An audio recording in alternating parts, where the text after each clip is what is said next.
It's not that only one provisioning access will be given to a client. It all depends on like how many number of modules that you are implementing and how many number of consultants that you have with you. You can request for all those consultants the provisioning access. Or let's say, let make it simple and easy maintenance. You can have only one provisioning login, and that guy, whoever is going to have the provisioning access, right, he is going to control the modules activation and deactivation in your success factors provisioning system, Paresh. I am asking about from the client side, not from consultant side. Client has opted for the entire this shoot, success factor shoot. He has already started implementing, and the client those client will get this 3-4 only one provisioning login credential, or different for a different module there will be a different provisioning this one. See, Paresh, client means the consultants, right? Whether their employees, their full-time employees, or the implementation partners, right? Those are the people who are going to log into your provisioning system, right? Say the client has 5 full-time employees. Let's say client has 5 full-time employees and they have a implementation partner who has 5 consultants. Say out of these 5 full-time employees, say one employee is certified, and out of these 5 consultants, say 5 are certified. Yes, the client can go ahead and request for the 6 user logins to your provisioning system. Let's say the client don't want to give 6 user logins to your provisioning system. He wants to control the provisioning access by only the full-time employee. He can request for a provisioning access for only one his full-time employee who is a certified success factor certified guy. He can do that. So the client is just going to request SAP success factors. Yes, boss, this is a guy I am interested in giving the provisioning access to my system. Then SAP success factor is going to give the user login details.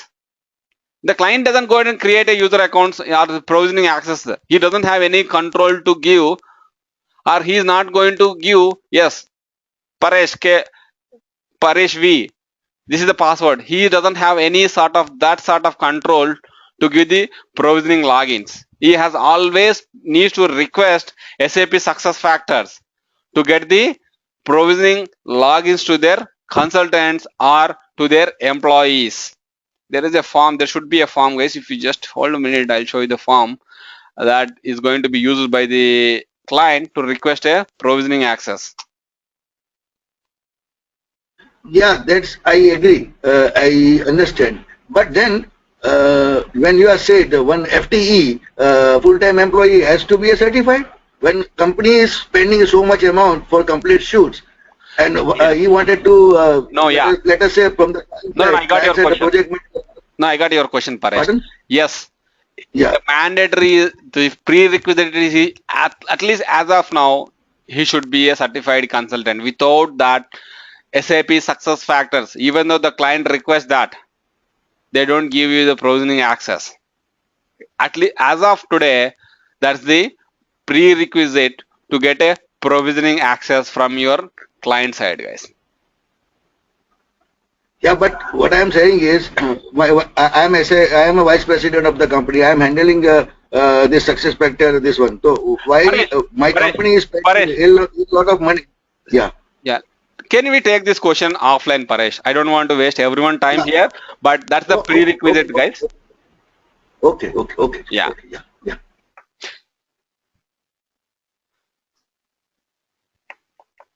Yeah. Any other questions, guys?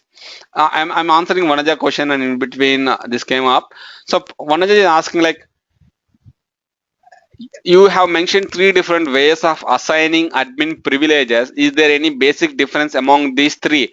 No, Vanaja. What I mentioned, the 3 different ways is like the 3 different ways how you can create a user account. But we are going to assign the admin privileges using the same admin privileges option. We don't that way the assigning admin privileges is no different, guys. It's the same admin privilege option that I'm going to use in my instance. The way how I am going to create user is a different thing. There are different ways how you can create a user, but how you are going to assign the admin privilege is this is the option. Set user permissions, admin privilege is the option that I am going to use to grant admin access or revoke the admin access.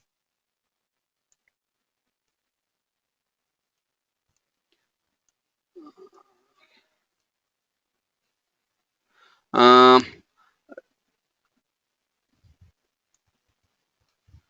One second, guys.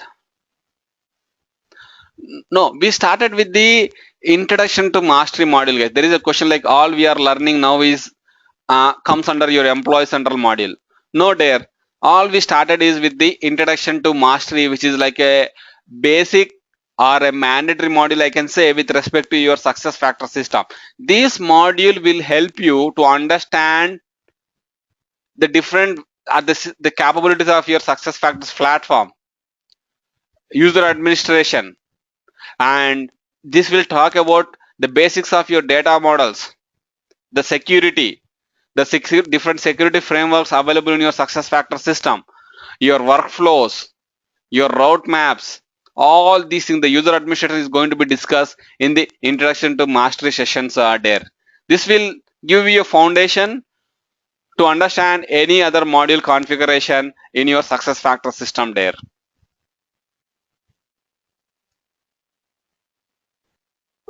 Raghu, I have a question.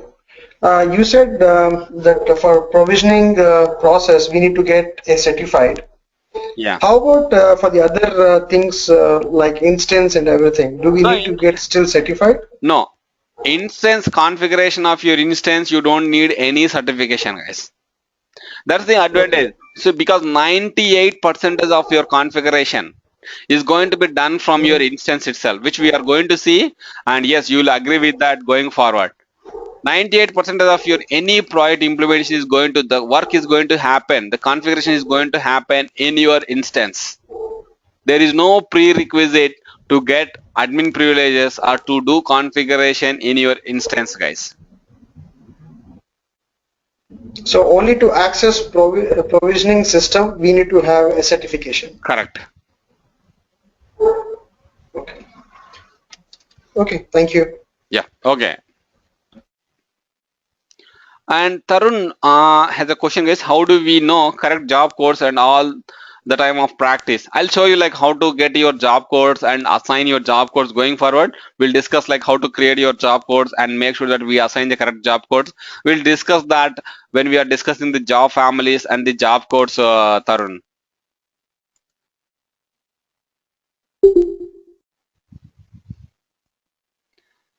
And Tarun, to your question, is there a way to see triggered emails like SOST, the email monitoring, right? Uh, as of now, it is not available in your success factor system, guys, but that is one of the pending requirement to implement by SAP success factors on the platform, guys. But as of today, it is not possible, Tarun. Samir, your associate level is good to get your provisioning access, Samir.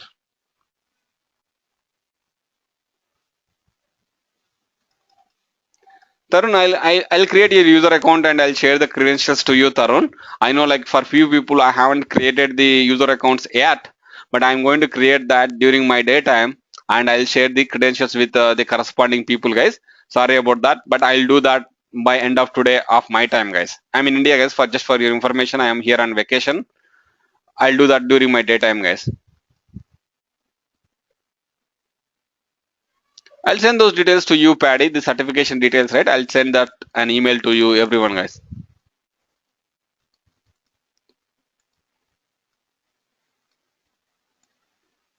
And Tarun has a question, guys. Provisioning system is like dev environment, QA, and production.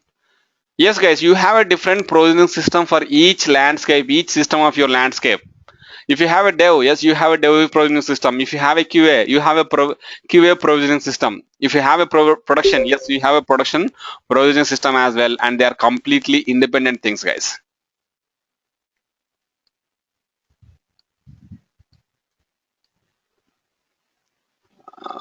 Delta of your UDF file is nothing but the records that we touched, guys, or the records that we changed.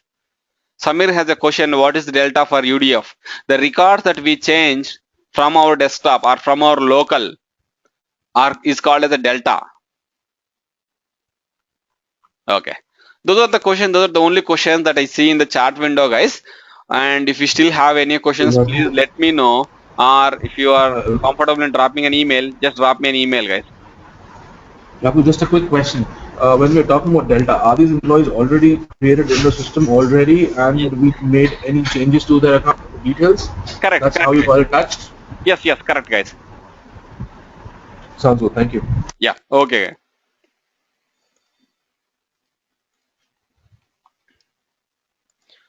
And just for information, guys, as the first day I shared this meeting details with everyone, but going forward, I'm not going to do that. And tomorrow we'll meet at the same time, guys. If someone wants to continue the training, right, just drop me an email. I'll be able to send you the required details to you on how to join this session and the further details to enroll to this course, guys. Raghu. Yeah. This is Ravi. I didn't get the information about the training and the schedule for the training. Hey, Raj, if you don't make it, put your email in the chat window, Raj. Sure. Sorry about that, Raj.